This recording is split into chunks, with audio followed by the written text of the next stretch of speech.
Nous sommes ici sur le parking de Carrefour Market, d'où se déroule le DOMAF, qui se trouve juste derrière nous là. C'est un festival qui rencontre pas mal de succès dans la ville de Douala et draine une catégorie de population assez jeune.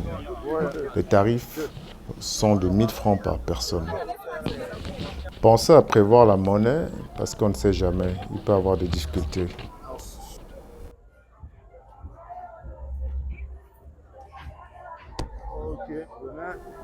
Ça y est, nous y sommes.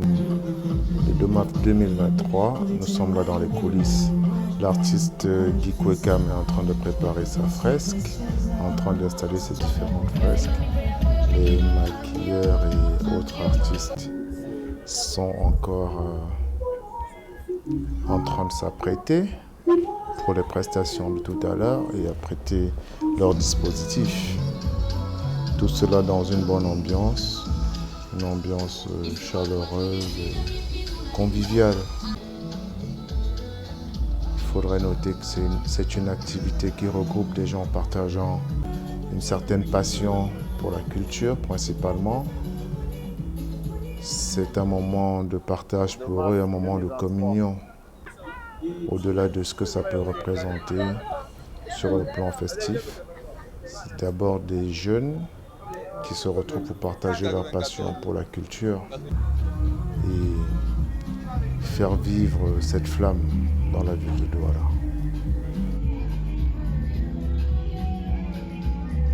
L'éventail culturel ici est assez élargi à la mode, à la musique, aux arts visuels, aux arts graphiques et tout autre art dans le textile,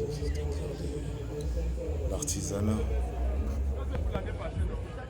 Là, nous sommes dans le stand qui flotte des t-shirts avec des images des différentes créations des artistes. Ils font un travail assez intéressant. Oui. Ce que j'aimerais savoir, c'est ce que ça représente, que véhicule cette imagerie. Ok. Bon, déjà, pour vous dire ce que véhicule l'imagerie, je pense que c'est les artistes qui peuvent le faire mieux que moi. Nous, qu'est-ce que nous sommes? Nous sommes en fait des jeunes qui avons commencé à organiser un festival qu'on appelait le Douala Hip Hop Festival, qui est devenu DOMAF. Les chanteurs, et puis c'est presque tout, quoi. Donc il y a des artistes plasticiens, il y a des sculpteurs, il y a tous ces gens-là qui sont souvent laissés de côté. Donc l'idée, c'était pour nous, déjà de nous séparer petit à petit de notre emprise sur la culture occidentale, c'est-à-dire d'arrêter de porter du Nike, de la Adidas, je peux même citer les marques, mais d'arrêter de porter les marques occidentales et se nous dire il faut qu'on commence à créer notre propre identité au niveau de notre habillement. Mais tout de suite, les gens ne sont pas prêts à s'habiller en tenue africaine. Tout le monde ne veut pas le mettre et elles ne sont pas adéquates pour tous les moments. Donc, quel est l'instrument que nous portons le plus? L'habit le plus porté au monde, c'est le t-shirt. Ensuite, c'est le jean. On ne va pas faire le jean tout de suite. On peut faire le t-shirt parce que nos moyens nous le permettent. On peut le faire en low cost. Donc, l'idée, c'était maintenant de représenter les créations de nos artistes afin de les permettre, de les encourager déjà à continuer et aussi faire découvrir au public ce que leurs frères camerounais sont capables de faire. Donc c'est ça l'idée. Dans le passé, on le faisait uniquement sur une plateforme, en fait on le faisait uniquement lors de cet événement, une plateforme physique. Mais à partir de cette année, on a décidé de le faire en collaboration avec la marketplace Madon, qui est en fait une plateforme créée par des Camerounais et qui est en train de couvrir toute l'Afrique. L'idée avec Madon, c'est que Madon finance absolument tout ce qui est coût de production de ces t-shirts et les bénéfices sont reversés au festival pour pouvoir le développer encore plus et aux artistes naturellement. Donc voilà en fait l'idée derrière tout ce que vous voyez. Donc l'année prochaine, vous allez avoir au moins 50 à 100 créations. C'est ça l'idée. En fait, nous ne créons rien. Ce que nous faisons, c'est quoi? On essaye de rendre les choses que nous avons un peu plus cool. C'est-à-dire on essaye de les adapter à nos environnements réels. Pour le commander, tu passes par une application, tu as des gars cool, tu as des influenceurs connus qui vont faire la pub, des artistes connus, et du coup, tu l'acceptes quoi. Donc en fait, c'est un peu ce travail de marketing que nous faisons. Voilà. Et comme vous voyez, le stand, dès qu'on ouvre, il est toujours plein. Et ce que nous faisons, comme vous voyez, il documente absolument tout. Parce qu'on va créer maintenant notre base client à qui on va souvent envoyer les prochaines œuvres. On va faire une plateforme, un réseau dans lequel on va discuter. On va dire voilà, qu'est-ce que vous pensez de ceci? Est-ce que ça vous arrange? On va vraiment discuter avec le consommateur et les résultats seront envoyés aux artistes et ils vont pouvoir donner leur avis par rapport à certaines choses.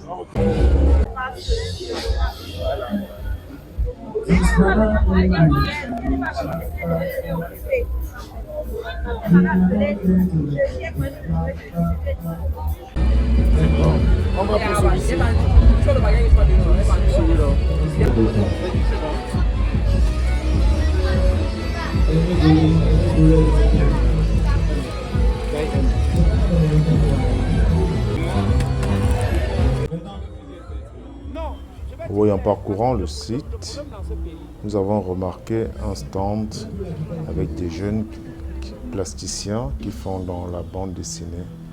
Et ils vont nous en dire un peu plus sur cette activité-là. Oui, merci de nous accueillir dans votre stand. Est-ce que nous pouvons savoir ce que vous présentez ici comme... Nous sommes d'abord de présentement, c'est Ophone Yannick. Je suis connu sous le nom d'auteur de Obic. Nous représentons ici le cofondateur du collectif d'auteurs BDSTA 257. Et voici Aspakim Gojan René, Ayaf Afros. La divers, sinon normalement il peut Afros. Ok, auteur, ça veut dire qu'il y a des dessinateurs, il y a des scénaristes, il y a quelqu'un qui écrit l'histoire derrière et l'autre qui dessine. Genre de choses. C'est vous qui réalisez ceci? Exactement. Nous, nous sommes polyvalents. Nous sommes dessinateurs, scénaristes. Ok. Donc je vois plusieurs. Oui, ça, c'est ma première idée. Ok. Il m'a fallu 5 ans pour la peaufiner, pour arriver à ce résultat. Elle me fait penser au jeu vidéo Orion. J'ai l'impression que c'est à peu près le même type sur le plan graphique. C'est-à-dire c'est futuriste, c'est africain, c'est afro-centré. Mais beaucoup plus, c'est un mélange. D'accord. J'ai des inspirations du manga, j'ai grandi avec Sangoku, Naruto et autres. Mais en même temps, je me suis rendu compte que je pouvais m'inspirer d'autres styles, comme du comics. Alors, anatomiquement parlant, tous les personnages masculins sont anatomiquement comics. Ouais. Les personnages sont anatomiquement féminins, puisque j'ai trouvé du bon dans les deux styles. Donc, dans cette BD, j'ai voulu créer une intrigue, puisque je suis un peu fan des BD avec des intrigues politiques et des sous-entendus. Dans les œuvres comme les Game of Thrones et autres, ça me plaît assez. Alors, ils ont voulu créer une œuvre qui ressorte un peu cette intrigue un peu ambiguë, mais c'est assez africaine. Puisque nos thématiques ne sont pas les mêmes qu'ailleurs. Ce que nous trouvons d'important ne peut être ce que les autres trouvent d'important. Effectivement, nous n'avons pas les mêmes paradigmes. Non, on n'a pas les mêmes paradigmes. Dans d'autres histoires, on peut voir que d'autres, c'est l'argent qu'ils recherchent, c'est la fortune, c'est la gloire. Mais ici, là, je raconte simplement l'histoire d'un père de famille qui veut protéger les siens. Parce que moi, j'ai grandi dans un contexte que, pour moi, la famille, ma grand-mère était prête à tout pour la famille. Peu importe la douleur que tu as fait à ton frère, elle est prête à te pardonner. Tant que la famille se porte. Donc, avec cela, on veut créer un univers où un homme est prêt à tout sacrifier, quitte à laisser le monde mourir pour sa famille. Okay. Ici, là, nous avons la BD, c'est mon compagnon, c'est un Wish. Bakayeba, ambassadeur. Ici, nous suivons l'histoire de deux jeunes adolescents qui transportent avec un lourd héritage ancestral. Là, à Accra, on se rend compte que ceux qui sont intéressés par nos œuvres sont les jeunes. Mais les parents sont aussi curieux. Donc on ne veut pas exclure tout chacun. Ces œuvres, puisqu'on est rendu compte que surtout au Cameroun, il y a la peur. Il y a une certaine psychose. Il ne faut pas mentir, il faut le dire. Quand on parle de sorcellerie, ils ont peur. Quand on parle de magie, ils ont peur. Donc, à Accra, on va appeler au Cameroun. N'ayez pas peur. Ce n'est que le nom qui vous effraie. Mais nos ancêtres avaient un thème approprié pour cela. Chaque langue a son appellation de la magie ou bien des arts mystiques ou occultes. Donc il n'a pas à avoir peur. La magie, les pouvoirs, comme on a dit, la magie sorcellerie, ce n'est pas néfaste. Elle est neutre. Ça dépend seulement des mains qui l'utilisent. Ce numéro faut aussi WhatsApp. Ah, ce numéro. Oui. Ok, d'accord, parfait. Bon, bonne continuation. Okay. Merci à vous.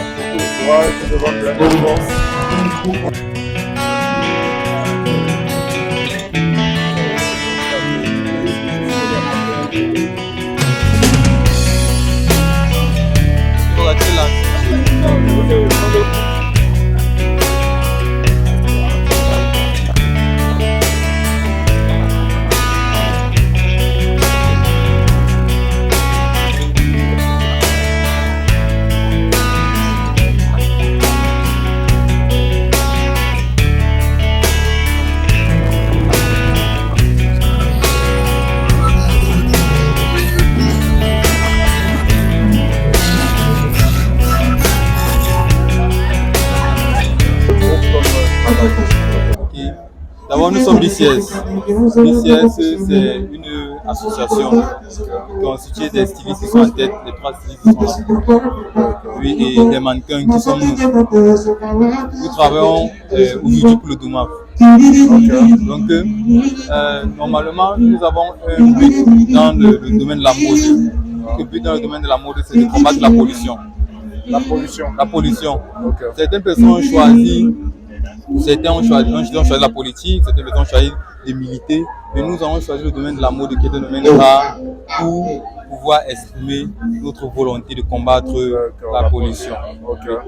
En fait, nous sommes masqués comme vous voyez, nous sommes des mannequins, ceux qui sont masqués habillés sont des mannequins.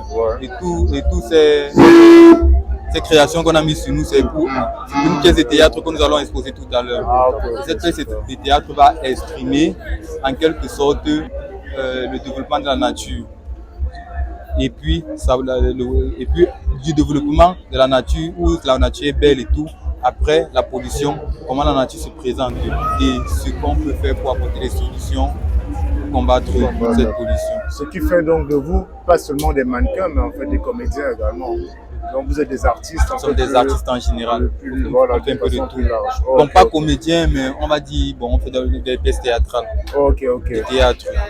Donc on entre un peu plus dans le théâtre, dans le mannequinat, pour concrètement exprimer votre combat. Ok, super. Merci bien. Donc j'attends de vous voir sur scène tout à l'heure. Oui, tout à l'heure vous allez nous voir, vous allez voir à quoi ça ressemble. Ok, merci beaucoup.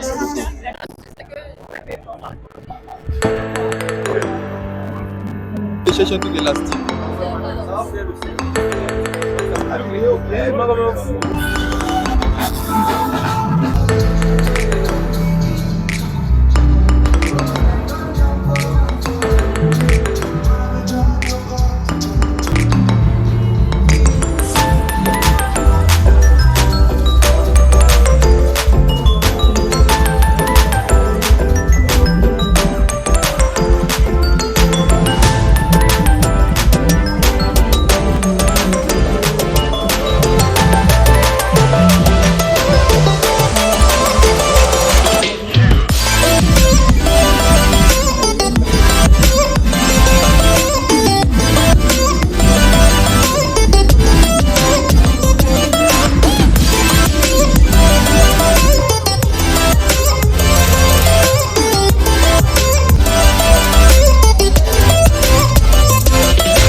La ligne de la médaille.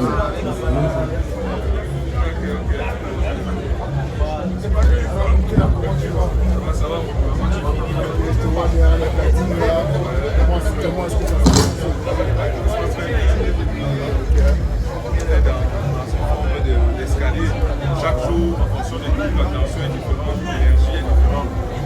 Et on donne différemment. On va de 10 à 15 à 20 parce qu'on a commencé les 2 premiers jours avec une plateforme, une playlist pour moi. Aujourd'hui, on a un peu des gars qui sont dessus. Et demain encore, ça ira plus. On a fait ici un monument qui est compliqué la légende de cet événement. On a Maman Biak, on a le Wakaz, on a Sissou et aujourd'hui puisque sur les 5, sur tous les sites, ça c'est en fait le site principal. Ouais. C'est tout ça. Tous les sites finissent aujourd'hui. Mais ici c'est le grand site, ça va finir. Il y a plusieurs sites, il y a Dakar. Okay. Cet événement, s'ils ont essayé de faire dans plusieurs sites au même moment. Il y a Mabanda, c'est des Sikam. Ouais. Mais ici c'est le fief si tu veux. Il y a le Bauge. Ouais. Parce qu'il y a des groupes canadiens qui sont venus, c'est au Bauge qui se sont produits. Ok, je ne savais pas ça. Mais ça dilue un peu l'événement, je trouve, en même temps. En même temps, ça fait vivre toute la ville. Voilà, c'est en fait ça. Puisqu'on est allé sur la base, le thème c'est une seule main n'attache pas le coquille. Ouais. Alors, faire sur une place, c'est prouver qu'une main attache le coquille. On a donc voulu faire que les gens, par exemple, de Mabanda ne se déplacent pas. On part de servir le coquille à la maison. Très bien. Ah, c'est génial. Le concept, chaque année, il gagne en maturité et en impact. C'est quand même la 12e édition. Ça fait 12 ans. C'est génial, génial. Ah, super, super. Ben écoute, on se voit plus tard alors. Yep, super. Allez, porte-toi bien.